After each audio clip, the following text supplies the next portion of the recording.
Greetings, one and all, to the most cursed, most cringiest corner of the internet. A YouTube channel content creator actively alienating everyone in both the analog and digital world. Well, welcome and good evening, wonderful dice of all alignments. I am Lunar D8.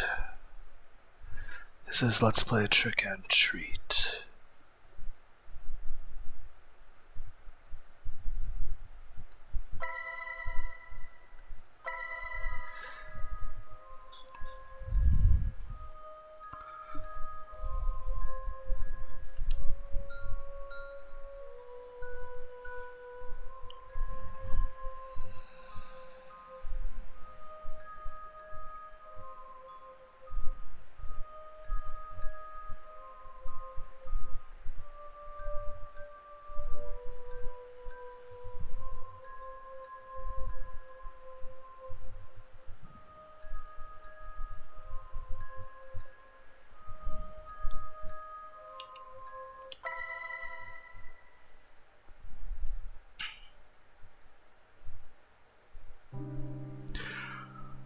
The sound of our steps combined with that of the occasional nocturnal animal is the only thing we can hear.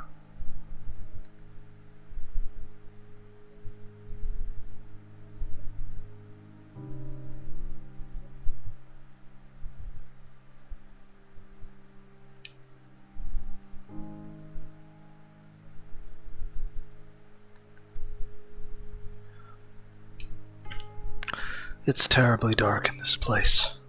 The dense vegetation makes it impossible to see the sky or light from the moon. Our flashlights are the only thing that light up our way. At times like this, one begs to not run out of battery. We walk without knowing what we are really looking for, or better said, for no reason. We are just a group of boys bored with our lives, trying to create a lasting memory on this night, instead of just staying home, doing nothing. Today is October 31st, All Hallows Eve, better known as Halloween. 3 young men walk through a dark, but up until now, nothing special forest. Me being one of them. We are doing it to prove our courage. It's too bad there isn't a girl here to see how brave we are. Seeing it like that, one could say this is a meaningless effort. For a moment I stopped to look at my watch. It's 1:49 a.m. That means we have been walking aimlessly for more than 2 hours. I am sure that many people would find a place like this terrifying. But once you get used to it, the fear disappears, making it feel like normal. What makes us afraid of the dark is that we cannot know what hides in it, what lurks in the shadows. But this is clearly an empty darkness. At that moment I sigh, feeling how tired my legs are. What is the point of being here? Clearly we had already demonstrated what we wanted. It would be best to return. I should tell them. I was about to speak when suddenly the atmosphere in the forest becomes strange. Suddenly, a cold chill runs through my body. It was like any other chill, except it was not going away. For no reason, the air's temperature dropped from 1 second to another. So much so, my breath becomes visible, turning into mist. It doesn't end there. The air is now filled with a rotten smell, just a little short from being unbearable. Images of worms and flies soon appear in my mind, giving me a really unpleasant feeling. We all stop at that moment. What's happening? I asked, confused, while turning to look at my friends. By the expression on their faces, it was easy to know that they were just as lost as I was. It was then that we heard footsteps nearby that did not come from any of us. We all got dead quiet after that. I don't know if it was out of fear or to check if it was not a mistake, but we stayed motionless, like statues, without making a noise, just looking at each other's faces, wondering the same thing. What was happening? As if I could know. We heard the steps again. They clearly belonged to a human, or at least to a large animal, but there is something strange about them. It sounds as if the person walked dragging one foot. Just thinking about it made me shiver. Damn, why is this happening? It makes no sense. We should have returned home before, but now it's too late to regret it. I have the feeling that we are being stalked by someone. The strange footsteps stop, but I'm still feeling the presence nearby. I don't know where it is, but I know that it's looking at me. The cursed thing is looking at me. My heart is beating anxiously. It's almost as if my body was telling me to get out of there, but strangely my friends seemed unable to perceive it. It seems that it's gone. It must have been just an animal, said one of them, convinced that we were safe. I would like to believe that too. We had a sigh of relief, however. Bad luck would soon strike us again. Unexpectedly, the forest becomes darker than before in just a blink of an eye. But that wasn't the fault of the forest, but of our flashlights which went out. Of the three, only mine was still working. "What's going on? Did the batteries die?" asked one of them, scared, while they both beat them desperately as if that was going to revive them. I can't blame them. The idea of walking in the darkness was not pleasant for anyone, but after a few moments we had no choice but resign ourselves to that. Once more the sound of our footsteps is heard, but the silence is different now. We are not quiet because we have nothing to say, but because we are afraid. We continue walking despite the fear that invades us. Visibility is almost zero, but we have no choice. In theory, we were walking back, looking for the exit, but I cannot remember anything of this forest. We could be walking in circles, and I would never notice it until it is too late. I hate the thought of it. I just want to get out of it. Suddenly my thoughts are silenced. We hear footsteps of someone, of something. Once more the three of us become statues, awaiting the presence to go. I hold my breath while feeling my heart beating anxiously. Damn! Get away from here and leave us alone. Unexpectedly, the steps are heard closer. This time they do not disappear, but rather come at us. I can't stand it. Desperately, I move my flashlight everywhere, looking for the author of those footsteps, hoping the light to reveal their identity and erase our fears. Nothing, nothing, nothing. Is that all there is around us here? Just empty air.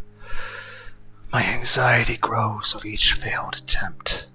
I refuse to believe that it was a ghost. Suddenly, when I move the flashlight again, I see a silhouette. I could not distinguish what it was, but for a moment the light revealed something. Quickly, I point to the same place, only to discover it was gone. I hold my breath anxiously. It was not an illusion. I am sure that I saw something. It was then that I hear something nearby, without even thinking. I aim the light towards that place.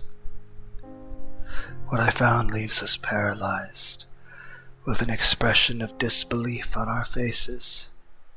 It is a white cat with eyes of intense red, which stands before us.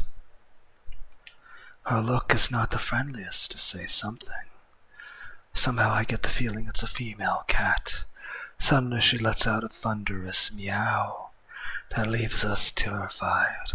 It sounds more like a lion roaring than a simple cat. The echo of her meow is heard throughout the forest, making it sound more sinister than it should be. It was then that suddenly an inexplicable force hit us there. I fall to the ground and little by little my eyelids close. The fatigue becomes unbearable.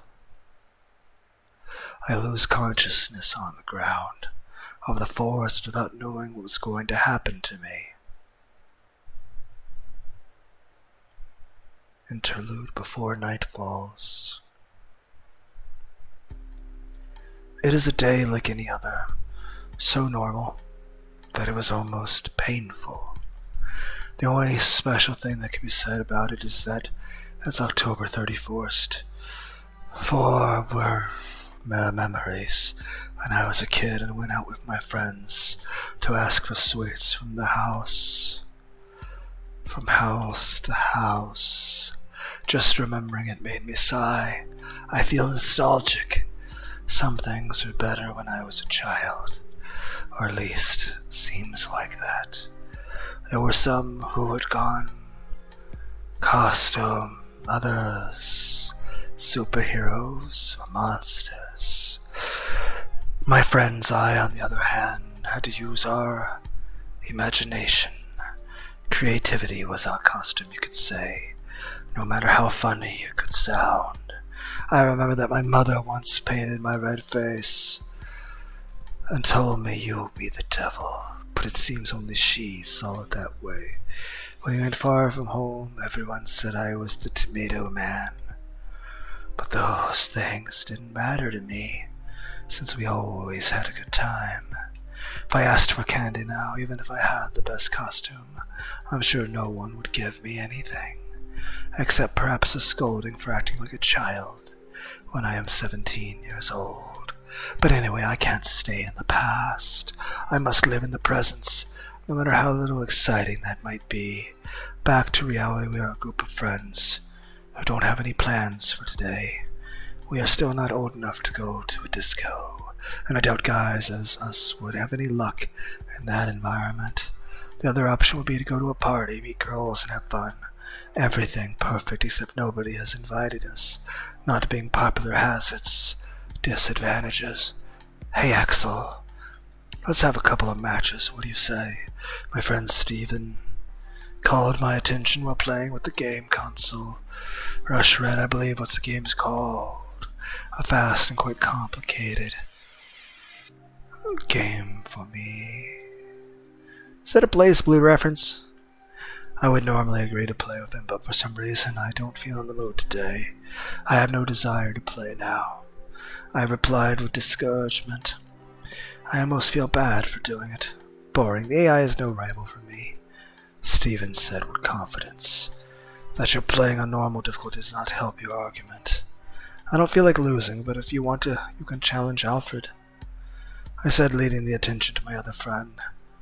I don't know how to play that, answered Alfred, doubting for a second. He is sitting behind the PC, but it seems that he isn't doing anything interesting. The screen only shows a lot of text. I think he is in Wikipedia. Hey, don't you have something more fun to do? I asked what discouraged me, not even thinking about what he was reading. Alfred looked surprised to me. The actual problem of society is people are not interested in discovering their history. He is one of those pseudo-intellectuals always looking for any rare information to appear smarter than others. When we forget our past mistakes, we are doomed to repeat them, he added later. What are you talking about? The village is small, and its story is not interesting at all. Nothing outside of the normal has ever happened in it.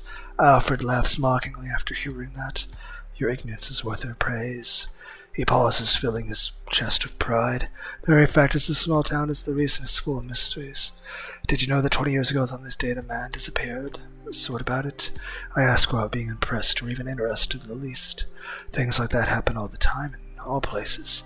As I thought, You don't know history despite living in this very place, Alfred said while adjusting his glasses in an arrogant gesture. There is a legend behind the disappearance. That is what I was reading after listening to him. I looked back at the computer screen with curiosity. It's then that I noticed that it was not Wikipedia, but some other page. Come on, read this and learn a little. Effort invited us to read was on the screen. Both Stephen and I moved closer to read it. Tower of Abednego, Noskavire country in 1994. I came to this town with only 4,000 inhabitants to support them in an investigation. Truth is that never in my life have I seen something this strange. I won't say your typical detective-ish nonsense, but I have seen thousands of strange things in my life. I've seen many crimes, yes, some difficult to solve, but all of them were human. Even if you don't know how they managed to perpetrate the crime, you know that they are people, like anyone else. In this case, I don't think I'm able to say the same thing. The truth is, I can't understand what happened. I was called for the disappearance of a man named Matthew Graham, 23 years, single. The last time he was seen, he was returning home from a Halloween party. He had drank alcohol, but he was still sober. Or at least that's what the witnesses said. Anyway, this is not something which can be explained with simple drunkenness. He apparently got lost on the way home and decided to enter the forest called Oakwood. It had rained yesterday, so the ground was wet and muddy. One could easily find his traces, which were leading deep inside the forest. Apparently he walked for 3 hours before stopping. I say stop, but the truth is we don't know what happened then. The tracks suddenly ended up in a clearing in the forest, and that's all. There was no evidence of a struggle, no other trace, or pieces of clothing on the ground. There was no blood, no more footprints, or anything else. The depths of his last footprints and the position they were in indicated that he was still walking. At no point he stood still. It was as if he just vaporized in the air, with all his clothes in the middle of his walk. Obviously, I can't believe such a thing. But I can't give another explanation. The only thing I remember is that near the footprints, I sensed a faint smell of rot. However, there were no animal corpses nearby. Ridiculous to think he suddenly started to decay and became earth. In the end, the case was closed in just 3 days, with no evidence of any kind. We couldn't say anything, but that he decided to escape from the village. However, while officially there was no more to do, I couldn't sleep in peace. Thinking about what could have happened to him took away my sleep. In my mind, I thought all sorts of theories, like maybe everything was a plan developed by Matthew, but in the end they all seemed impossible. I decided to investigate more on the issue. I searched the town for similar stories, and to my surprise I found 4 more, all young men. The story was always the same. They walked into the forest alone, disappearing without a trace. Even more curious is that all of them disappeared on the same date, October 31st. But there is more. A detail that completely eliminates the possibility that there is a killer or kidnapper behind this. And that is the separation of the heirs. Roger Bacon disappeared in 1924. Mitchell Smith disappeared in 1867. Jason Black disappeared in 1813. And the worst of all, Oswald Taylor disappeared in 1707. It simply couldn't be possible. My curiosity led me to dig deeper. I thought that the answer may be in the past of the forest. It was then when I discovered that what seemed to be a simple and boring forest actually had a great story. Before it was called Oakwood, or Oaks Forest, the place was called Witchwood. The word for witch has a huge similarity to the with witch, taking into consideration that it is an old name and languages change over time. It indicates that it is the forest of the witches. Apparently, more than 400 years ago, the people of the village believed witches lived in the woods. Unfortunately, all of the information is already lost. There were stories told in voice without a properly written record. I just know that with this change of religion to Christian, people stopped seeing the witches with good eyes and began to hunt them.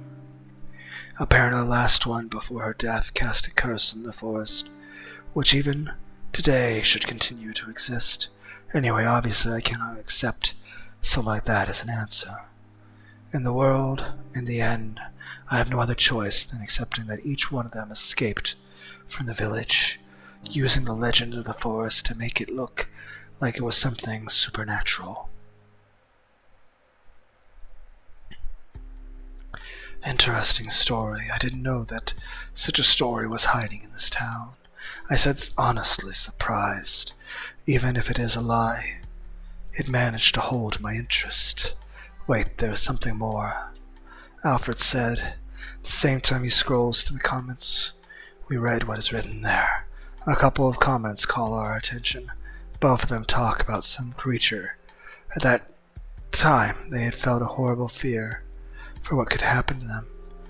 Well, the two comments share great similarities, but they could have been written by the same person. There are so many others to deny it. Looks like many people went to the forest because of the legend, but couldn't find anything. I thought that you only read these things to look more cool before girls, replied Stephen as a joke. Alfred giggled with a little shame. Partly, yes. He admitted it. That was the secret everybody silently knew. Well, now we have an activity for tonight, Stephen said at the same time. He makes a face overflowing with enthusiasm. What? I asked, completely lost. I thought we were just killing time. Simple. Let's go to the forest, Stephen replied without hesitation. He seemed really fascinated by the story. Are you insane? Since Alfred unable to believe what he just heard. You only needed to look at his face to know he did not like the idea. Despite everything you've heard, you want to go? Of course, it would be a test of courage among us three, replied Stephen, full of confidence, perhaps too much. He should relax a bit. Don't tell me you are afraid. I know. Why should I be afraid? Answered Alfred at the same time. He folds his arms, making a false sense of security. It's more obvious that you are afraid, Alfred. No need for the bravado. Almost as much as when you have to talk with a girl. And what about you, Axel? Don't tell me you won't come. Suddenly Stephen asks me at the same time, looking at me mockingly. Don't tell me you want to be the chicken of the group. I hate that tone of voice he used. I will never give you that, I said without thinking, showing a confident smile and look. Well, let's not say any more. Take your coats, backpacks, flashlights, and some food. We're going to the forest, Stephen said, full of energy. We said in unison as if we were going to some kind of private party, not really knowing what we were doing or what we were going to find. 2:13 a.m.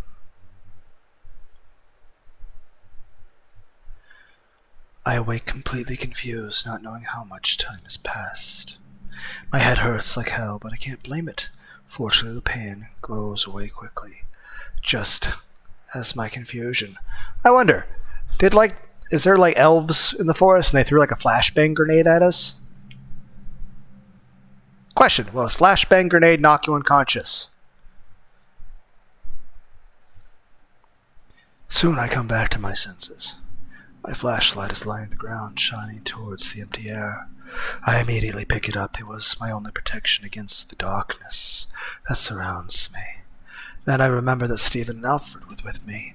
"Stephen! Alfred, can you hear me?" Without thinking, I scream their names in the dark, while trying to find them with my flashlight, but there's no trace of them. They are gone. Where the hell are they? And what the heck just happened? I really don't understand anything. Shit. We should have stayed at home. This is not a proof of courage. It's a proof of stupidity. We could be in danger. I have to find them.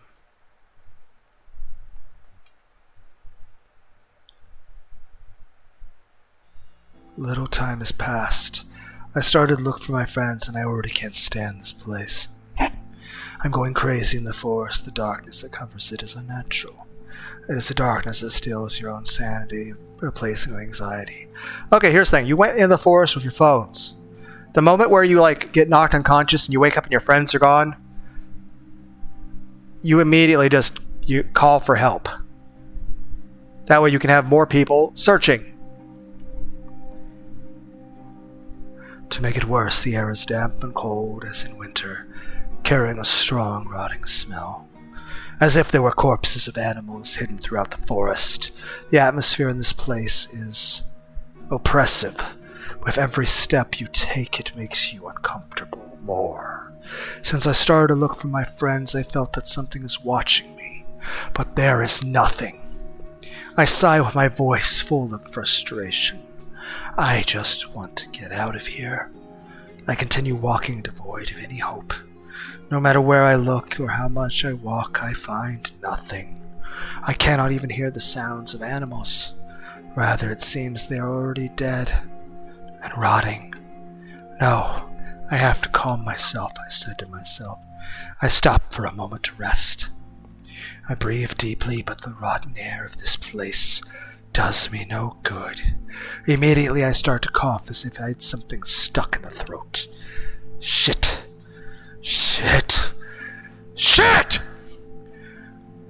What am I going to do? This cursed forest seems endless, and if by miracle I could escape, I cannot abandon Stephen and Alfred. I'm really screwing up again, I sigh, feeling on the verge of tears. The frustration is building up, but I have to do my best to keep calm. If I fall into despair, then there is no doubt I will be joining the list of missing persons. In the end, I decided to keep walking. Step by step. I should get somewhere. At least I was convinced that staying in the same place would not do me any good.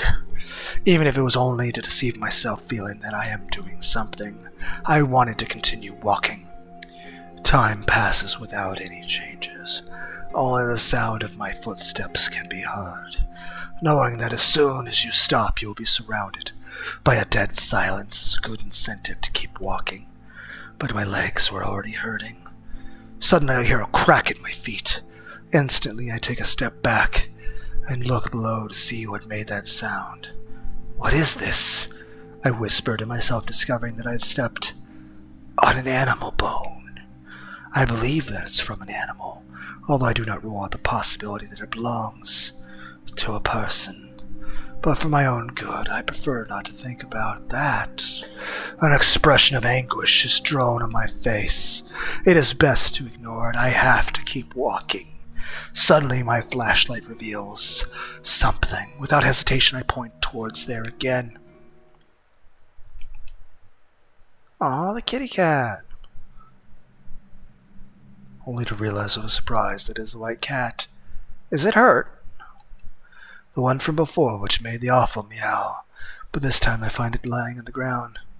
It appears to be fainted and wounded. I mean, even if I knew the straight line to the vets, it's not like I can really carry the cat to the veterinary. The shock of every step. Because you ever try to walk while holding a glass of water and try to make the water stay still in the glass? It's pretty much impossible. You can't just leave the cat there and even then, if it wakes up, it's just gonna freak the fuck out. Here's an example.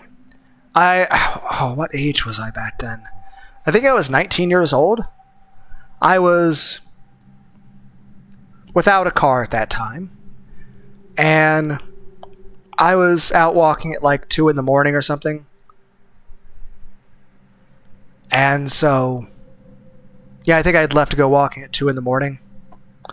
And I was just sort of like walking around. And I've always been a person to walk quite a bit. Granted, I suck at jogging or running, and honestly, I'm getting fatter as time goes on. Heck, I think pre-COVID, I was like 180. No, I was 173 pounds. I'm 5 foot 11 inches, but I was 173. Now I'm like 216 pounds. I've been trying to work out, and granted, yeah, I'm not eating the best. Granted, sometimes we try to certain diets of trying different things to try to improve things, but it just one, stress eating, but also just if I don't eat certain things for long enough, my head hurts really bad, and I just get really weak and lightheaded. Heck, there was a time I went 3 days, ate nothing but pickles. I don't know. Still trying to figure out something that's good for, making me more athletic, and it's not going well. But anyway, I was walking around, and I came across a dog. I don't know how old it was, but it wasn't an elderly dog, but it was certainly, I would say maybe 8 years old. And it was a pretty big dog, too. And given the way it was, there was just no way I could do anything.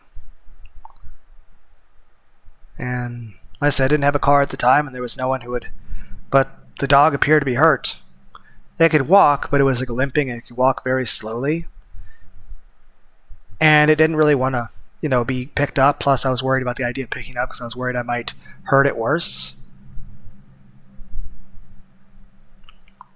And we weren't that far from a veterinarian. But of course, it was, I think at that point, I'd been walking since like 2 o'clock, and it was like, 4:30 or something? And I think veterinarians open like 6 or 7. So what I did is, we weren't that far, so I just led the dog to follow me. I just walked very slowly in front of the dog and occasionally stopped, came back to it, and petted it a little bit. So the dog would limp after me and walk with me until we got, because we weren't that far, maybe half a mile from a veterinarian's office. And so basically I made it where I got the dog to follow me to the steps of the veterinarian office. And then I think it was 5:30 at that point. And I don't think the vet's open till 7 in the morning. Well, technically they don't open till 8, but the people that get there 7. So I spent an hour and a half just sitting there with an injured dog in front of a veterinarian's office, singing things like just various songs that I know of, whether it be stuff from System of a Down or Korn or just various silly songs, even 100 bottles of beer on the wall and stuff like that, or just talking to it or petting it or telling the dog the story of the video game Brave Fence Musashi. And then once the vets got there, I told them, hey, this dog's injured. I think maybe one of its legs are broken. They took the dog in. I asked them, okay, will the dog be okay? And they're like, yeah, we'll take good care of it. And then I left.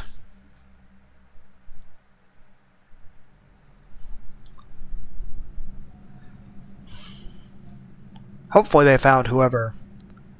But at the very least I can say this.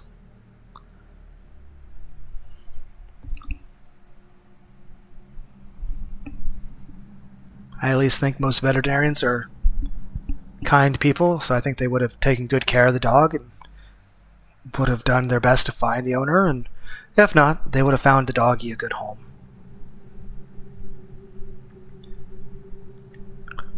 Then what should I do? We had to help the kitty cat. What? I'm so confused. I selected the option to pick her up. That's not what I said. What, am I misunderstanding what's a highlighted thing? Can I go backwards then? Well, I guess we're ignoring the cat because the game wants me to ignore the cat, and I don't have a say in the matter. I picked the option to pick up the cat. Unless I misunderstand. I put it said, Do you want to ignore the cat or pick up the cat? And I put the red highlighter option over the pick up the cat option. What, you're telling me the gray thing is the highlighted thing that I'm doing? That's so unclear. But even knowing that, for some strange reason, I can't help. Okay, so we are helping the cat. Okay, I became very confused. Though I'll say this, yes, that is true. It is a wild feral animal. Who knows? It could have rabies. Honestly, if someone I cared about were in the woods, I probably wouldn't want them to help the cat in this situation. Because I'd be worried they might get like rabies or something. That my care for them would outweigh the care for the cat. All I'm doing at this point is stating that I'm just terrible at caring about myself. Because at this point, I'm caring more about the cat's well-being than my own. But I care more about someone else who I care about's well-being than I do about the cat. Even if it's unnatural, it is still an animal. I bend to see it closer. She is conscious. She is unconscious, and there's a thin line of blood coming from her mouth. I'm a real idiot, I said to myself. At the same time, I cleaned the blood from her mouth with a handkerchief that I had with me. Fortunately, she doesn't wake up. I then close her mouth by making her appearance a little bit better. She then seemed to be peacefully sleeping.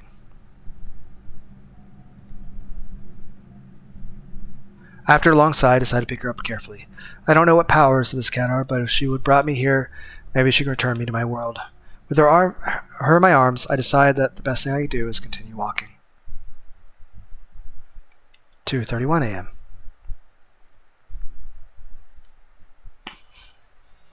Again, I find myself in the dark forest walking,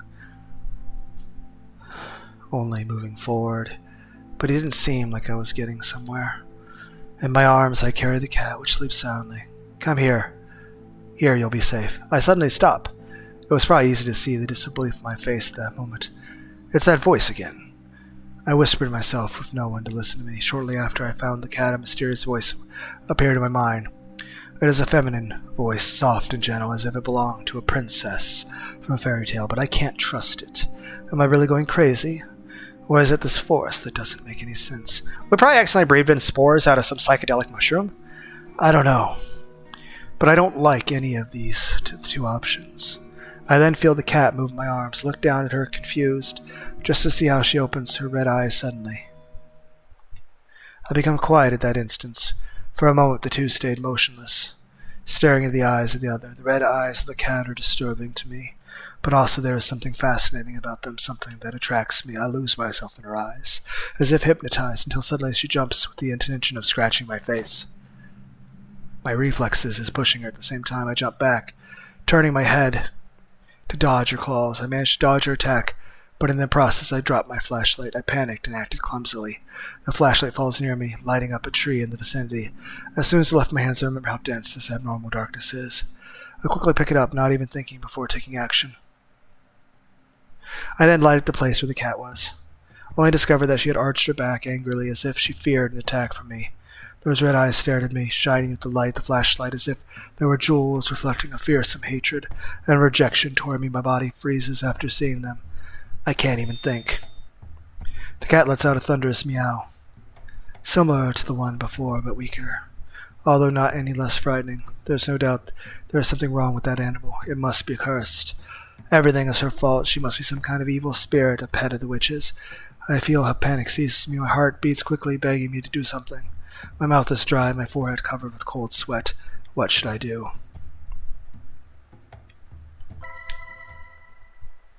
I don't know what you mean by confront the cat, but okay. No, I should not despair. I have to calm down and think carefully what I should do. With that in mind, I take a deep breath and look at her again. Soon the expression in my eyes changes from fear to courage. I realize it is only a cat, without a doubt a strange one, but my life is not actually in danger. That isn't a tiger staring at me, but a simple cat. Apparently her only power are those weird meows.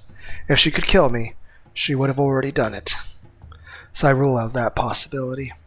Her work must be transporting the next victim to this area of the forest. So unnatural and shady. After filling my lungs with air, I slowly walk towards the cat. Her meows get louder with every step, but I don't let them scare me.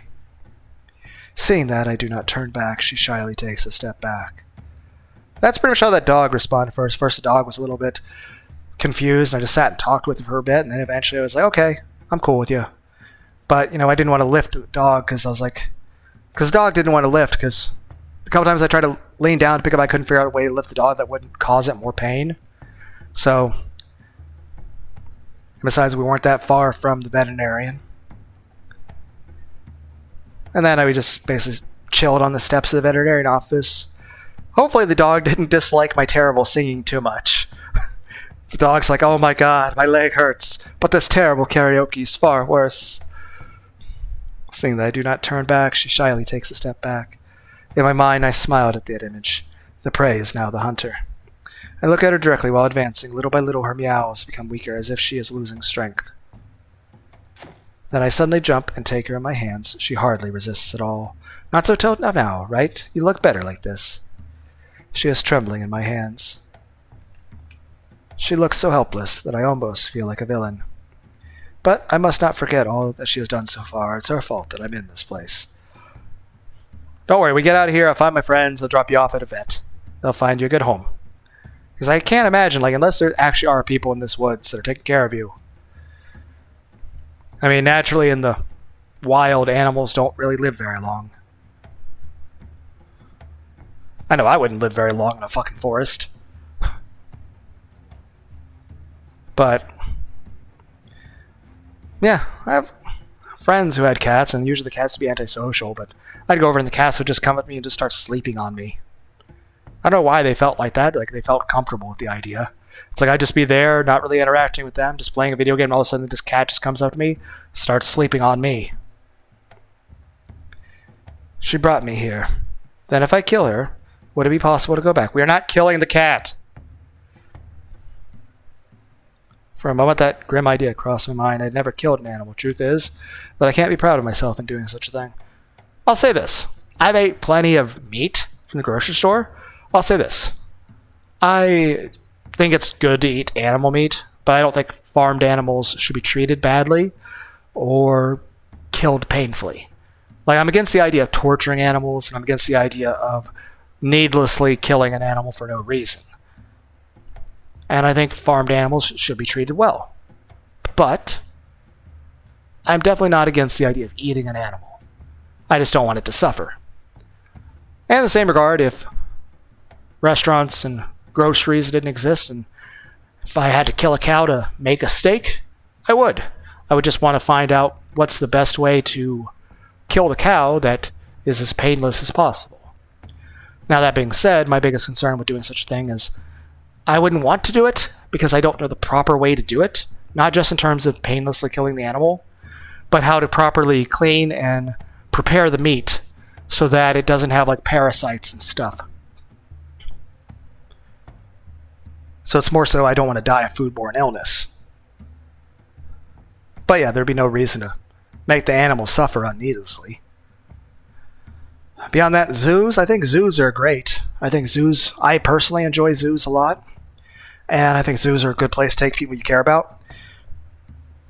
Family, friends. I'll say this. I think a zoo would be a good place to take someone that's a serious romantic partner that you actually care about.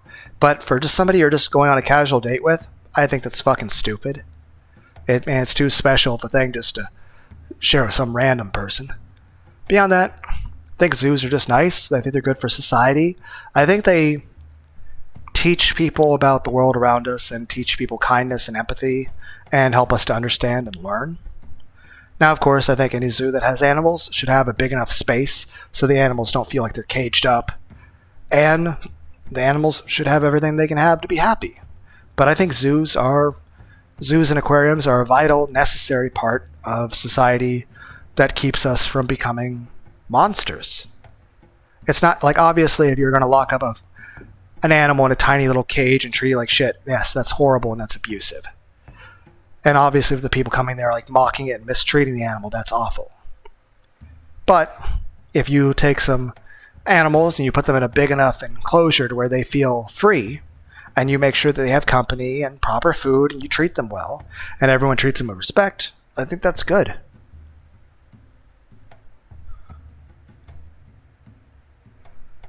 But I think zoos and aquariums are good for society. I think they can be good for the animals, too.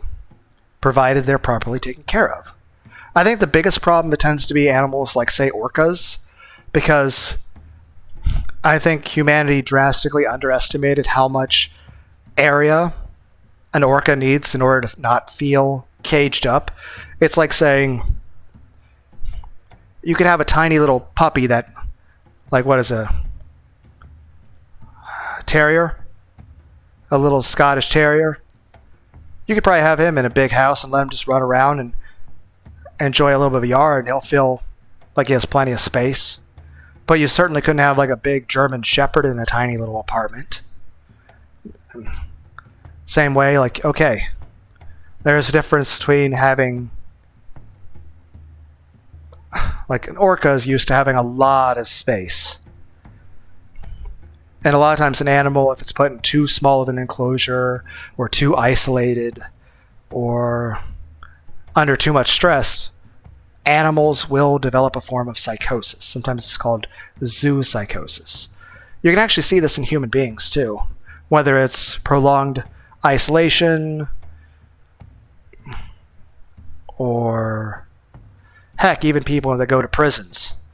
The fact of the matter is this: you can have your average person go to a prison, and it's a place full of people that have committed much, much more violent crimes, and of course you might say, well, a lot of people do bad things. So yes, that's true.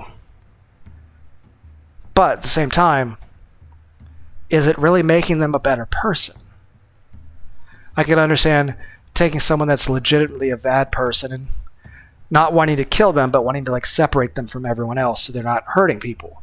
But then you take someone who's committed a much less violent crime, or even someone who's innocent and is being locked up either because, you know, they were framed, or there's misleading evidence, or some sort of bias or bigotry, or even being a political opponent. And they get locked up with people that are legitimately bad people who have done very bad things. Heck, I know at one point they had, like, debtors' prisons. Like, okay, you owe a fine, or, heck, IRS. Now, of course, I can understand businesses that legitimately cheated the IRS. But then what about people that just fell on hard times and just couldn't afford taxes because of some sort of legal problem? All of a sudden, those people should be locked up with people that are murderers? Because, like I said, not all the people there have done the same thing. And I know there's different classifications, and sometimes there's prisons with different wings and ways of handling that. I'm just saying, in general, does it really reform people? And even if it does, I'd say the greater percentage of people are hurt by it. I mean, at the end of the day, hey, there's people that become institutionalized where they lose the ability to function outside of such a thing. I'm just saying it doesn't. I'd say especially when it comes to, like, people that might be on drugs or something. Maybe just rehab would be a better option. But of course they did something violent, and of course it's... But of course that's a very complicated issue with prisons. I'm just saying, I don't think it's making people better. I don't think you can just take somebody in that situation who, even if they were done with something really bad, that's going to make them better. But again, I don't know the proper way to, like, what would be right in regard to people. I'll say this, as far as animals, like I said, if I didn't have access to a grocery store, yes, I would kill deer and cows for food. Though honestly, given the cost of doing such a thing, honestly, it'd probably be just better to have a cow and get milk from it, and have chickens and get eggs instead of eating the chicken meat. Simply because it's not even out of a moral standing so much as it'd be more financially feasible to have continuous eggs. It'd be cheaper just to feed the chicken and get eggs from the chicken than it would be to kill the chicken and have to get another chicken.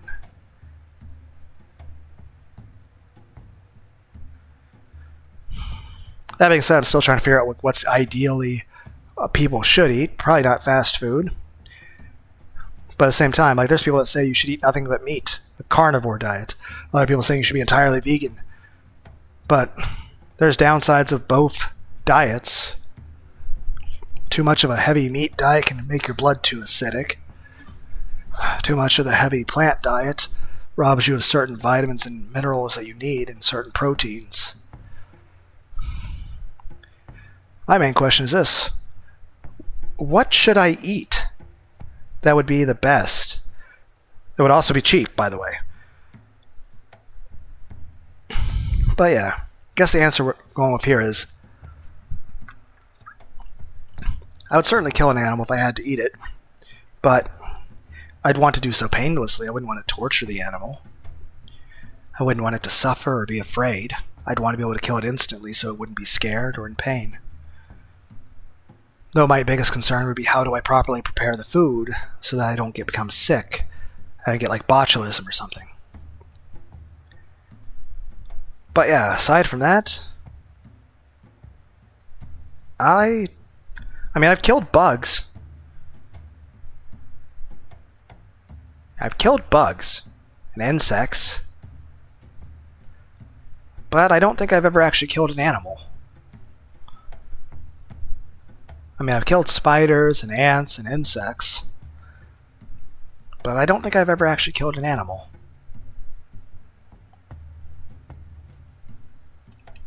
But if I do, maybe this legend could end right here now. Then what should I do? We are not killing the cat. Just keep her captured. It is only logical. The magic that should die along with the cat should be my ticket back. If I kill her, everything could be over tonight. The legend would come to an end. Confident that was the best, I tried to view it in my mind. But no matter how I force myself to see it, in the end I will take the life of another human being. And that's the thing. In general, I try to live my life by the ideal of pacifism. Now, that being said, I do believe you should do whatever it takes to survive. Simply put, if you have to kill someone else to stay alive, then so be it. But I think you should exhaust every other option before it gets to that point. In general, I would say killing is wrong, and you should avoid violence, and you should certainly avoid any sort of provocation. I'd say, like, guns, a purpose of a gun is self-defense. I would say even if you have, like, 40 guns on you, you shouldn't try to, like, provoke people, and you should still, behave with meekness, trying to avoid, anything that would lead to violence. But at the same time, if you're forced to, for self-defense or defense of another, then there is no sin in taking whatever violent steps necessary to survive. But it should hopefully never come to that. I think like the Dragon Balls in DBZ. It's like it's awesome that we have them, but the greatest dream should be that we should never have a reason to use them. Same way the idea of someone if they have a gun. It's great to have a gun on you, but your ultimate dream should be the hope that you should never have to use it. That you should never be forced into it. And I'll say that. I would be the kind of person I am. I'm the kind of person that I would never ever hurt anybody unless I was backed into a corner and felt like I was forced. And heck, I don't think I've ever hurt anybody with any exception unless it was self-defense or defense of another. And I've never killed anyone. One of the big reasons I didn't join the military because I knew eventually, one, that it would be likely that I'd have to do something like that, and I just really, really don't feel comfortable with that. I'd rather avoid that if possible. Beyond that, also, I'm not very physically athletic. Even back then, I sucked at running. And honestly, I don't like being told what to do. I don't like a drill sergeant or something like that yelling at me. And I don't like the idea of having to follow orders. Also, I don't want to get shot or killed myself. Even if it's a cursed cat serving witch, I don't feel good killing her. I think I'm too nice for my own good. That is literally how everyone in the world describes me. Like, everyone describes me as a fucking pussy. Because they feel that the worst thing about me is that I'm not aggressive enough, I'm not violent enough, and that my greatest failing as a human being is that I'm not, going out and like beating and assaulting people. But it's just not something I want to do. But there's lots of people that criticize me that feel like I'm a bad person because I don't go out assaulting people. But as far as I'm concerned, I'm the kind of person that I'd rather not fight anyone unless it's in self-defense or defense of another. So the only thing that remains is to keep her with me, hoping that sooner or later she allows me to escape. With nothing more to think about, I decide the best thing to do is continue my path. 2:41 a.m. It's been a few minutes since I captured the cat. Again, I find myself walking with her in my arms, led by the strange voice. How long I've been walking in the forest? Apparently not enough to make me go mad, but it should be close. Don't be afraid. Come with me. I will help you. The voice sounds closer this time. It seems that I am going in the right direction. I don't fully trust it, but it's the best I have. At least at first glance. It seems a friendly voice. I am completely focused on my way when I suddenly feel something bite me. Ow! Why'd the kitty bite me? I have rabies now.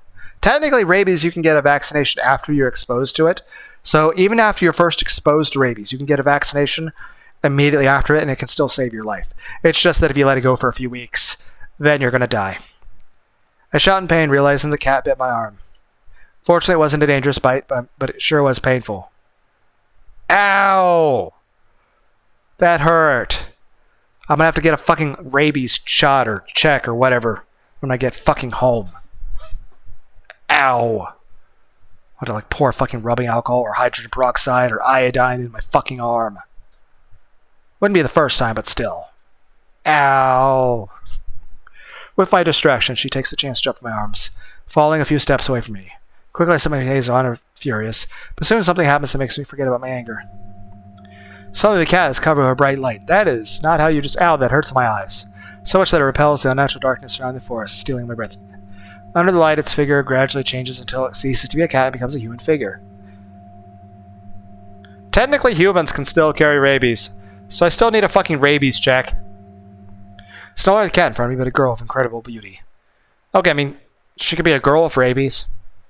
Technically, the animal that tends to have the most rabies is bats. It doesn't mean you should hate bats. I'm just saying, if a bat bites you, go get a rabies check. Then again, armadillos carry I think it's a bacteria that spreads the disease leprosy. Though it makes me wonder if all those tales of leprosy in the past, were people playing with armadillos like they were puppy dogs? Then again, seals are like puppy dogs. They're like water doggos. I must really be going crazy. She has white hair and red eyes. She seems about my age. In other circumstances, I would have asked her out without hesitation. Just thinking about it makes me laugh to myself in my mind.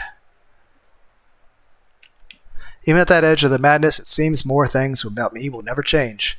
She approaches slowly towards me, one step at a time with no fear. The girl then stares into my eyes with a slightly irritated face. Her lips are moving. She seems to be saying something, but I am unable to hear a sound. Maybe you should stop flashbanging me! Flashbang grenade! God damn it! My eyes! Are you trying to tell me something? I babbled, still confused, with a face of disbelief, which surely made me look stupid. Said the girl with a low, very low voice. I do not understand what she is saying. What? I can't hear you well. I asked, still confused. Suddenly the girl pouts in a bad mood. What's wrong with you? Are you deaf? You used a flashbang grenade! For the 5th time! I'm surprised I can hear the sound of thunder anymore! Finally, I could hear her clearly. And just in time, because it seems her patience is about to end. Okay, now I heard you. I sound annoyed. All of my astonishment just for 2 seconds ago was disappeared when I see her arrogant attitude of the girl. At least now I don't think she'll bite me, I hope. The girl then snorts with irritation. What an annoying guy I had to find. She said at the time. She places a hand on her hips, making a pensive face.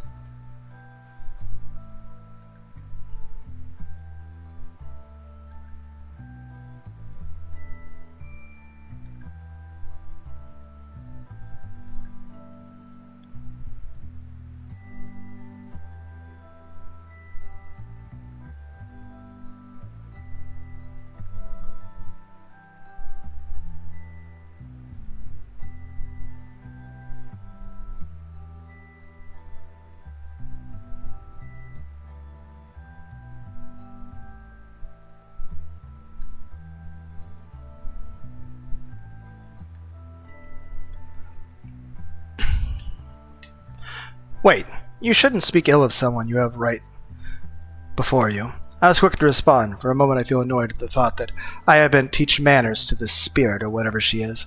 A pity, so much beauty wasted on someone so arrogant. The girl let out a snort of annoyance after hearing me. I'm sorry. It's a bad habit of mine that I can't quit. She answered without sounding very repentant. Clearly a false apology. After talking, she diverts her gaze toward the surroundings as if she was bored. I see. I replied, annoyed. I just met her and I already feel like I don't like her. But anyway, that doesn't matter. I must not forget who the girl is. She was a cat that startled it all. Anyway, Elise, could you tell me why you attacked me and my friends? I asked shortly after acting more seriously. The greetings were over. It's time to get to the important stuff. And why did you bite me if I wasn't doing anything? Before I knew it, my lips moved asking her a question. I cannot lie. I was angry. The girl then stares at me. She blinks with curiosity before speaking. Does it hurt? The wound? Yes! Yes, it does. It is swelling.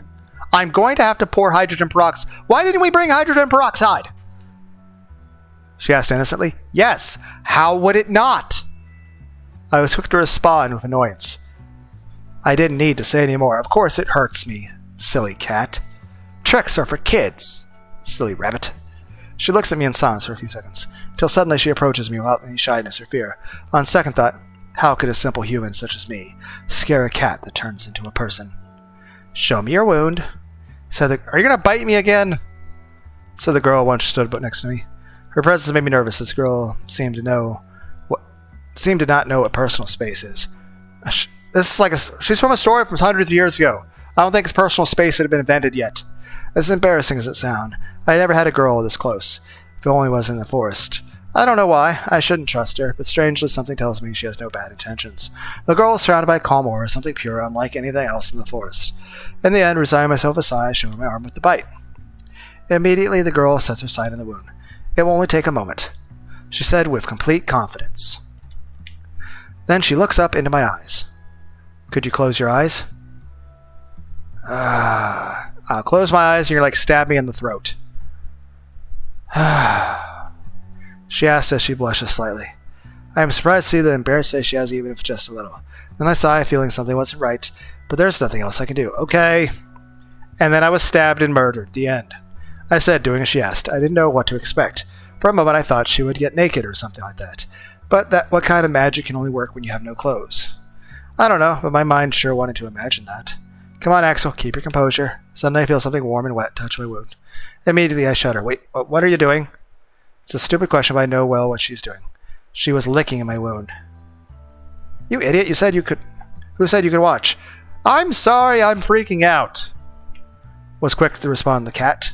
With her cheeks red in embarrassment and her lips still close to my wound, she looked adorably troubled. Don't you see that I'm trying to heal you? Then she added in a bad mood, I'm sorry, said blushing. Thought you would do something more extraordinary. Now I'm not sure. She's a girl who can transfer a cat, or a cat that can become a girl. Sorry to disappoint you not being extraordinary enough, murmured the cat at the same time she gives me an annoyed look, red eyes shining with disgust. It is then I realize that the pain has disappeared. With curious look at the wound, I discover that there is now no trace of it. Well, thank you. For a couple seconds, I stay silent and incredulous. I still need that rabies check, though. Seems that your treatment worked. Finally said grateful, still looking at the spot. But of course, I have experience healing myself. Answered the girl, closing her eyes, and inflating her chest to show her pride. I actually appreciate what she did, but I still wonder if she really had to lick it to cure me. I understand, but who are you? The girl makes a small snort of curiosity after hearing my question. Then she tilts her head and closes her eyes, making a thoughtful face. It seems I have not presented myself. She opened her eyes and gazes into mine. My name is Ashley. So, that's her name. I expected something more extravagant. My name is Axel. By the way, have you ever been accused of witchcraft? Before I knew it, I had asked the question. I guess it was rather rude for me, completely lacking in manners. But I must not forget for even a second that I am in this cursed forest. Ashley suddenly becomes silent. At plain sight, it was obvious she didn't take it well.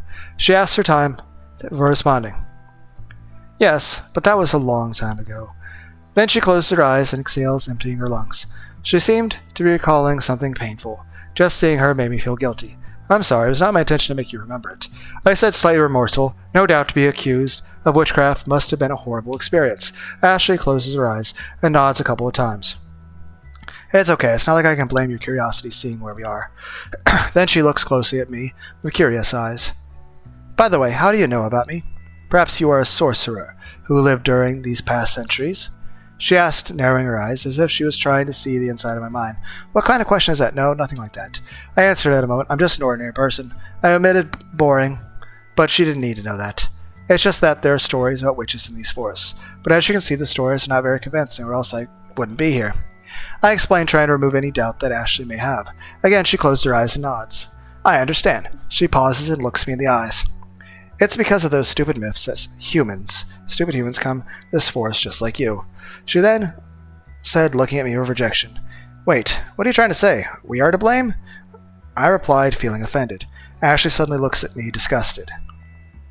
Are you an idiot? Yes, if you hadn't come into my existence. My existence would be nice and peaceful instead of this chaos that is every year. She said, ending with a sigh of frustration. But you're the one who causes all this, I was quick to respond. I don't even bother to hide my anger. I can't believe what she says. How arrogant can she be? Ashley opens her eyes wide in surprise. Then she looks at me with annoyance in her red eyes. Do you not understand, stupid human? Definitely I don't like this girl. I'm only trying to protect you. Her words take me by surprise, huh?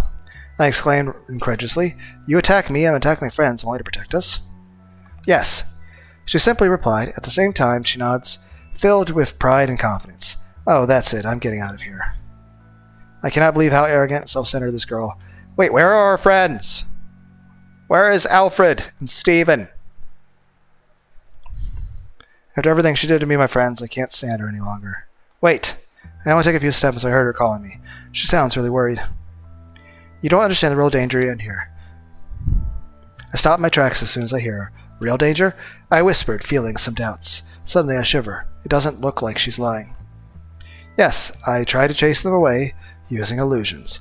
Other times I hit them with my powers. Yeah, stop using flashbang grenades! And as last resort, I scare them directly, as it was in your case. Ashley confessed, blushing a little as she felt embarrassed of remembering. And why do you do that? I asked, confused. Something isn't right here. Ashley stares at me with her red eyes. If they continue with their curiosity, they will meet an evil entity that will take their lives. What you say doesn't sound very convincing. I immediately interrupted. The only evil entity here is you. Ashley shakes her head in denial. You are wrong. I am the good one. Then she said, looking into my eyes with pure innocence in hers. Ha ha ha. I can only laugh at that comment. It had to be a joke. After doing all that, you were good? Don't laugh. I'm only trying to protect you, replied Ashley, furious, while waving her arms. She then crosses her arms and gives me an unpleased look. Do you expect me to believe that? I replied sarcastically. What she had said made no sense, but somehow she seemed oddly convinced it was the truth. She was surely a bit wrong in the head.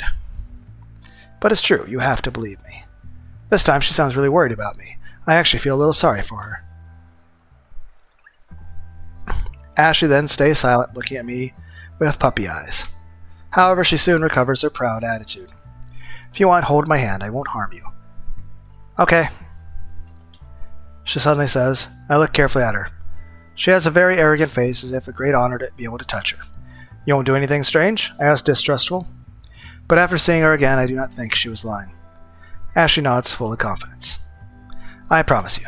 I stared at her for a few seconds, making sure there isn't a trap. Okay, but why do you want me to hold your hand? I asked at the same time, extending my hand. Ashley opened her eyes in surprise after hearing my question. Then she stares at me with annoyance. Are you stupid? Obviously to guide you out of the forest. She just takes her hand and quickly move. Then I find myself being dragged by this strange girl, but this is the opposite way from the melodious voice comes from. I said, looking back for a second. I felt really curious about who she was. You ignore that voice. It charms men to make them their victims. Think of it as a siren. Ashley explained in a bad mood, with her eyes always looking to the front. It seemed she didn't get along well with whatever the entity was. Wouldn't you be the one who collects the souls of fools? I asked, who after thinking. I seriously need more experience with dealing with a girl. If only I were more popular. Ashley stopped suddenly. She then stops me, turning a furious face. You idiot, I already said that I'm the good one. For a moment, I thought she was going to hit me on the head, but fortunately she stopped before doing so, or biting me again. Okay. I meekly respond as if I were a scolded child. But if you eat me, I'll make sure to give you the worst indigestion of your life. You idiot, I don't eat humans, replied Ashley, ending with an arrogant snort. 311.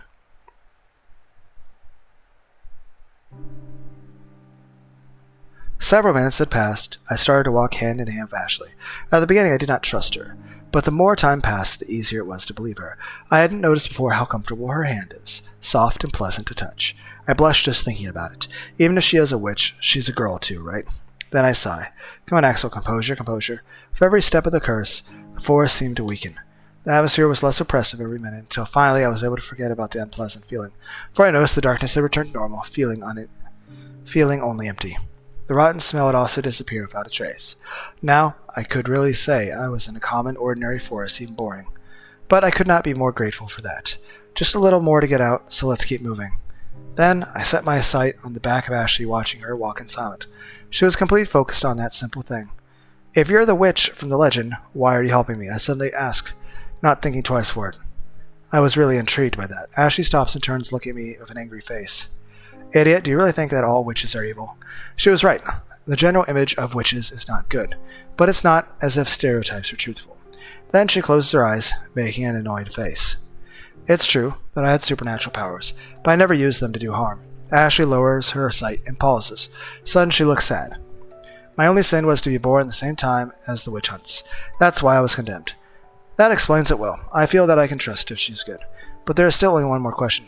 How did you end up becoming a cat? Ashley immediately blushes. She was so embarrassed that it almost adorable almost. Well, before my execution, there was a cat watching in the distance, so I decided to transfer my soul to it. She explained, avoiding looking into my eyes. Of course, we now share the body we have, like a deal. The cat will be happy as long as it has something to eat and a place to sleep. I try to provide her with all of those needs. And in return, she lets me stay in her body. She talks while she's blushing shyly. I see. I think it's a fair deal. I reply with a sincere smile. The truth is, I found it a little funny. Turns out that she is both a girl and a cat that answers some questions. Ashley closes her eyes and nods a couple of times. When she wants so, she can be very cute. Too bad that happens so rarely. Now, ain't saying anymore, Ashley continues walking to the exit. This time I stay in silence. All that remains for me is to escape from this place. So my friend's dead now? I assume they're dead.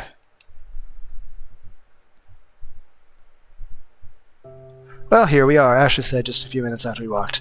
She isn't lying. I can see the end of the forest in the distance. I had to contain my desire to scream with joy at that moment. There must be 2 other humans close here. Your friends. Go with them and return home. I hope that nobody else comes tonight. Ashley said, giving me a subtle farewell. But strangely, she does not let go of my hand. She looks deep in my eyes. Amazed, I notice the gentleness that reflects on them.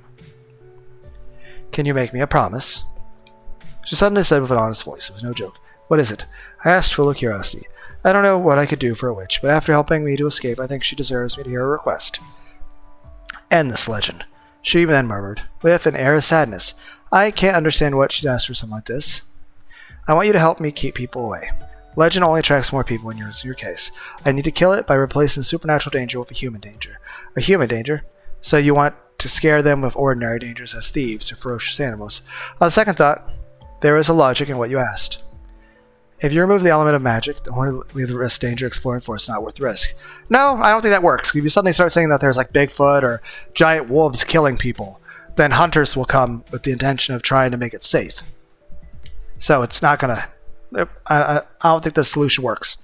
Ashley nods and then looks into my eyes, blushing. Yes, exactly. She said, pleased. Okay, I'll do it. You can rely on me. I respond with determination. I wanted her to know how serious it was, and I got a promise I would not forget as soon as I got out of the forest. Thank you. She then closes her eyes momentarily and inflates her chest with pride. You aren't as stupid as I thought. I should have expected something like that. Hey, I told you not to talk ill of someone in front of you. Complained angrily. This this girl, simply will never change. After seeing my reaction, Ashley cannot help but laugh. I'm sorry, haha. It's the first time I've seen her so happy. That made me blush. Ashley looked unexpectedly adorable at that moment. My heart was nervously beating as if I was a normal girl. Suddenly, she stares at me and gets close to her face, less than an inch behind. Again, she demonstrates not knowing what personal space is, but this time I don't know whether to be angry or thankful. Having her so close, a beautiful girl, makes me very nervous. This is the farewell, she said suddenly. She then brings her lips to my cheek and gives me a tender kiss. Everything becomes white at that moment. Everything loses its color, everything is gone, everything. 318.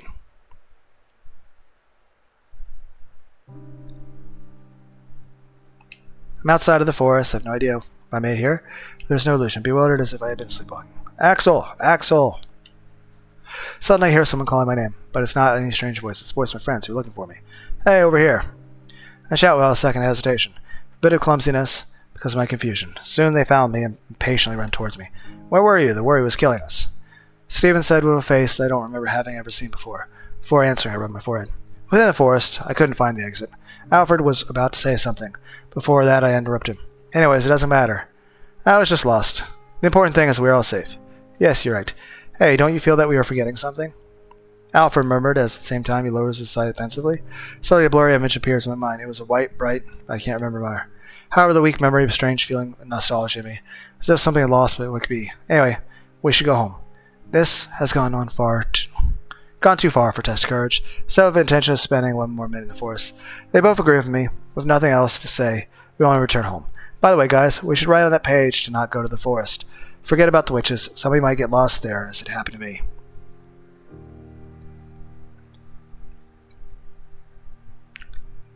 It was a miracle that I came out alive with that beast lurking around. Before I know it, my lips move. Why did I say that? I have no idea, but something inside me inspired me to do so. To be honest, I have no memory of the beast I speak of. All I can remember is that it had red eyes, white fur, but nothing more. Then I remember something. I think a promise I made to... Wait, who might have made that promise to? I think about it for a moment of silence, but in the end I can't remember a thing. No matter. All I had to do was say I got out, and I'll never come back here again.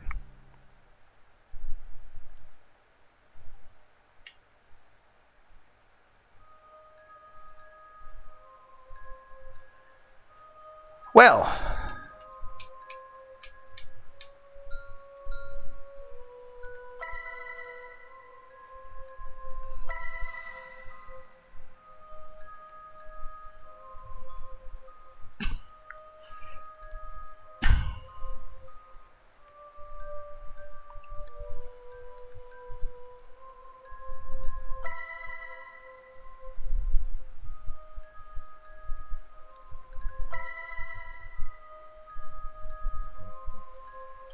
I got 1 out of 7 endings.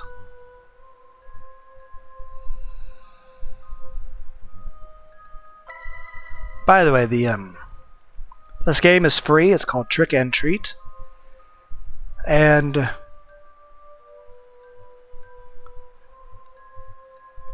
there are 2 women on the picture here. One is the one we met. The other, I assume, is the one who's going to kill us. So, would anyone like to see the other endings?